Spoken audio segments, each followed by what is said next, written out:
നടൻ മുകേഷിനെതിരെ ആരോപണവുമായി casting director ടെസ് Joseph പലതവണ മുറിയിലേക്ക് വിളിപ്പിച്ചെന്ന് ടെസ് ജോസഫ് പറയുന്നു. 2018 ഉന്നയിച്ച ആരോപണമാണ് ഇപ്പോൾ പുറത്തു വന്നത്. സുരേഷ് വെള്ളിമുറ്റം വിവരങ്ങളുമായി ചേർന്നുണ്ട്. സുരേഷ്, ഈ രീതിയിൽ ഓരോ തരത്തിൽ ഇങ്ങനെ വെളിപ്പെടുത്തലുകൾ മുന്നിലേക്ക് വരികയാണ്. ഇതിപ്പോൾ മുകേഷിനെ കുറിച്ചാണ്, എന്താണ് പറയുന്നത്?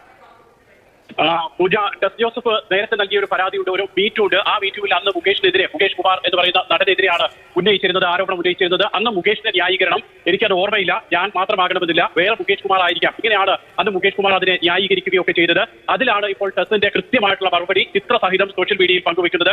Yes, it is Mukesh Kumar, actor, politician എന്നാണ് അതിൽ പറയുന്നത്. മുകേഷിന്റെ ചിത്രവും വെച്ചിട്ടുണ്ട്. ഇതിനുശേഷം നമ്മൾ ടെസുമായി സംസാരിച്ചിരുന്നു. ടെസ് ഇപ്പോൾ ഉള്ളത് പുറത്താണ്, വിദേശത്താണ് എന്ന് പറഞ്ഞു. അടുത്ത മാസം 7-ാം തീയതി കാണാം, സംസാരിക്കാമെന്നാണ് ടെസ് ഇപ്പോൾ ഇക്കാര്യത്തിൽ ഒരു വിശദീകരണം നൽകുന്നത്. ഏതായാലും ടെസിനോട് അടുപ്പമുള്ള മറ്റ് താരങ്ങൾ ചിലരുണ്ട്, അവരുമായി സംസാരിക്കുമ്പോൾ ഇപ്പോഴെങ്കിലും ഇക്കാര്യം കൃത്യമായി തന്നെ ബോധ്യപ്പെടുത്തേണ്ട സമയമായിരുന്നു. അന്ന് അങ്ങനെ വിശദീകരിച്ച് അല്ലെങ്കിൽ ന്യായീകരിച്ച് രക്ഷപ്പെടാൻ ശ്രമിച്ചിട്ടുള്ള ആൾക്കെതിരെ കൃത്യമായി തന്നെ ആരാണെന്ന് ബോധ്യപ്പെടുത്തുകയാണ് ടെസ് ഇപ്പോൾ ചെയ്തത്. ഏതായാലും അതിനൊരു നടപടി ഉണ്ടാകുമെന്നാണ് പ്രതീക്ഷ എന്നും പറയുന്നത്.